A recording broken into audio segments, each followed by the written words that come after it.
Quick update on my 96 Chevy S10 with the 2.2. So posted a video the other day. Thought I was having valve problems. I wasn't exactly sure what was going on. I'll show you here real quick what it seemed like was happening.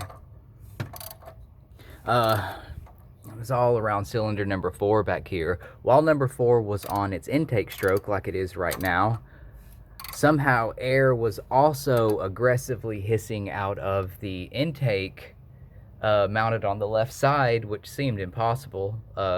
If it's sucking in air through vacuum force, how could air also be escaping the intake side? So I thought, maybe was having problems with the valve seating.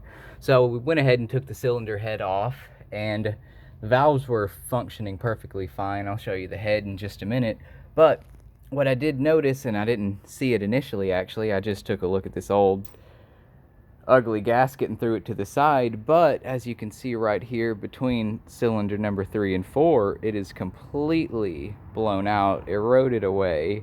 It was burnt actually, and it sat down on here like this. I won't set it down all the way because I did clean up that surface, but essentially what was happening while cylinder number 3 right here was on a compression stroke, at the same time cylinder 4 is on an intake stroke, the compression was essentially blowing the air in between the gasket and out the intake from cylinder number 3, so I wasn't getting fire. And the reason that the gasket was blown in the first place, and I've seen this on a few of these old Chevys, these coolant channels here were filled with this really hard, gunky, red, clay-like material. At first I thought it might have been, just rust buildup, but it didn't seem like it was rust.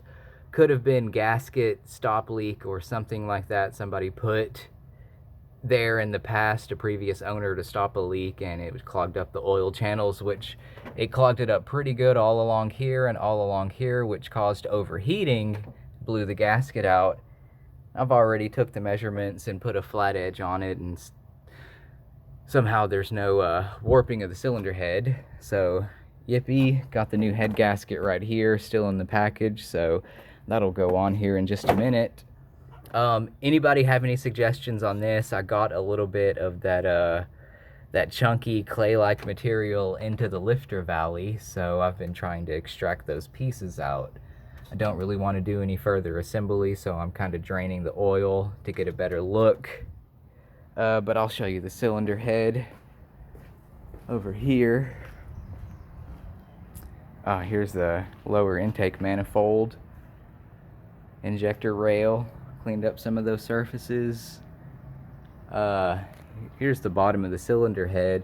I believe right here is where we had the gasket failure, and also not warped. It's right down to spec on that actually. I won't do any further carbon cleaning because I'm not trying to disassemble. The exhaust side over here, do a little more cleaning on that. Intake side, pretty clean. I'm actually liking that. I'll probably need a new thermostat here before this is all over with. Valve's a little dirty, to be expected.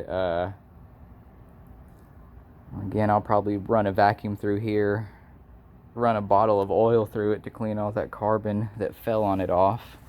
But other than that, the cylinder head is good, not warped.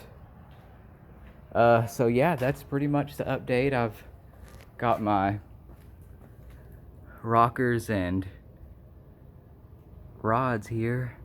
Definitely clean those before I stick them back in somehow. And when you do these, each time you pull one of these off of here, because oil flows through here from the lifter valley, you want to pull each one off. See if we can see, make sure it is completely clear so that you can see light through it. And that one's good.